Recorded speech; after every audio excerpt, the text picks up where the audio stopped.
Happy 4th of July 2016. This is our 5th year of reciting the Declaration of Independence at the Sheahen Independence Day party. Yay! The unanimous declaration of the 13 United States of America, when in the course of human events it becomes necessary for one people to dissolve the political bands which have connected them with another, and to assume among the powers of the earth the separate and equal station to which the laws of nature and nature's God entitled them. A decent respect to the opinions of mankind require that they should declare the causes which impel them to the separation. We hold these truths to be self-evident that all men are created equal, that they are endowed by their Creator with certain unalienable rights, that among these are life, liberty, and the pursuit of happiness, that to secure these rights governments are instituted among men, deriving their just powers from the consent of the governed.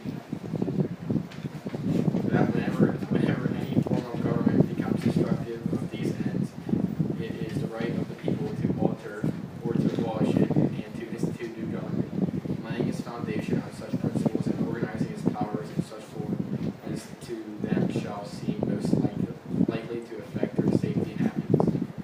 Prudence, indeed, will dictate that governments long established should not be changed for light and transient causes, and accordingly all experience hath shown that mankind are more disposed to suffer, while evils are sufferable than to right themselves by abolishing the forms to which they are accustomed, by when a long train of abuses and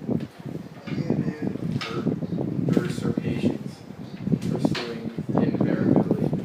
invariably the same object, evinces a design to reduce them under absolute despotism. It is their right, it is their duty to throw off such government and to provide new guards for their future security.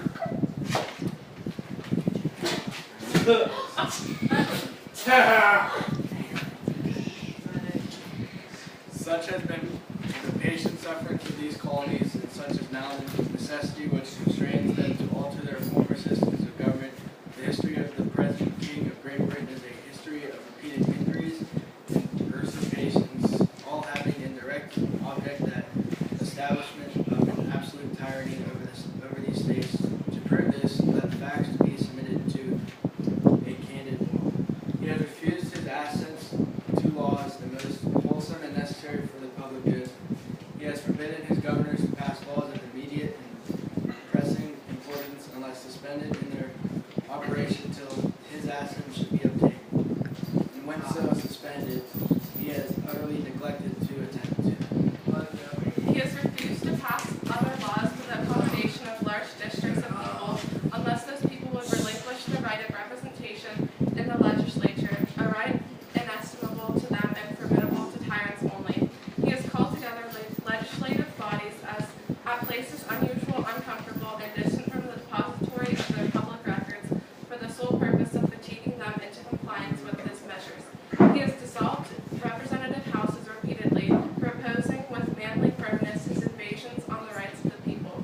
He has refused for a long time after such dissolutions to cause others to be elected, whereby the legislative powers, incapable of annihilation, have returned to the people at large for their exercise, the state remaining in the meantime exposed to all the dangers of invasion from without and convulsions within.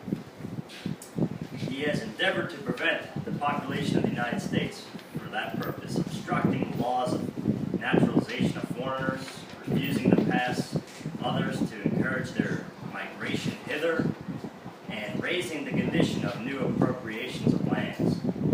He has obstructed the administration of justice by refusing his assent to laws that has established judiciary powers. He has made judges dependent on his will alone for the tenure of their office and the amount of payment of their salaries. He has erected a multitude of new offices and sent hither swarms of officers to harass other people and eat out their substance. He's kept among us in times of peace, standing armies without the consent of our legislators. He has affected to render render the military independent of superior to the civil power.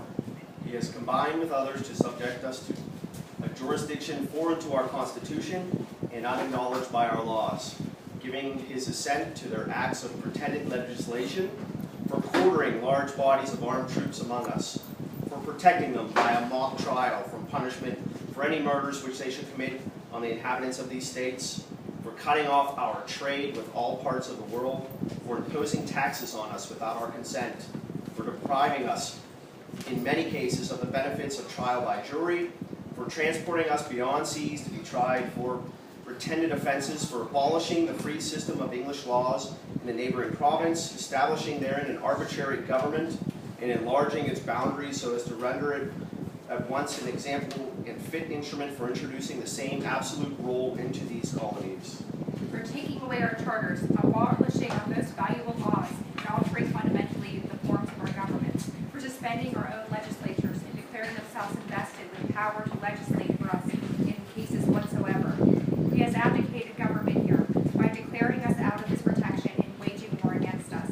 He has plundered our seas, ravished our coasts, burned our towns, and destroyed the lives of our people. He is at this time transporting large armies of foreign mercenaries to complete the works of death, desolation, and tyranny already begun with circumstances of cruelty and perfidy, scarcely paralleled in the most barbarous ages and totally unworthy of the head of civilized nation.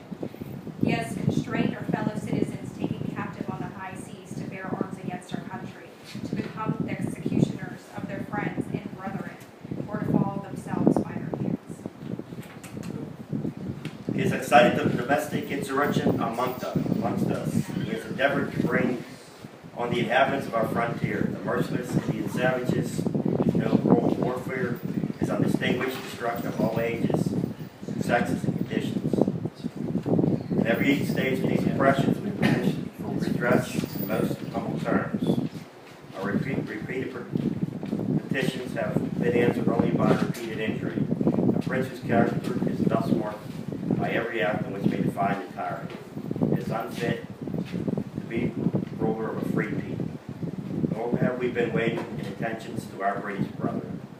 We have warned from time to time of attempts of their legislator to extend us unwarrantable jurisdiction over us. We've reminded them of their circumstances of their immigration and settlement here. We've appealed to their native justice and magnanimity, and we have conjured them by the ties of our common kindred to disavow these lesser fashions which we inevitably interrupt our connections and correspondence. They too have been deaf to the voice of justice and constant enmity. We must therefore license the necessity which announces our separation, and hold them as we hold the rest of mankind, enemies in war and peace friends. We, therefore, the representatives of the United States of America, in General Congress, assemble, appealing to the Supreme Judge of the world for restitution of our intentions, do, in the name and by the authority of the good people of these colonies, solemnly publish and declare that these united colonies are, and of right ought to be, free and independent states, that they are absolved from all allegiance to the British Crown, and that all political connection between them and the state of Great Britain is and ought to be totally dissolved, and that as free and independent states they have full power to levy war, conclude peace, contract alliances, establish commerce, and to do all other acts and things which independent states may of right to do. And for the support of this declaration, with a firm reliance on the protection of divine providence, we mutually pledge to each other our lives, our fortunes, and our sacred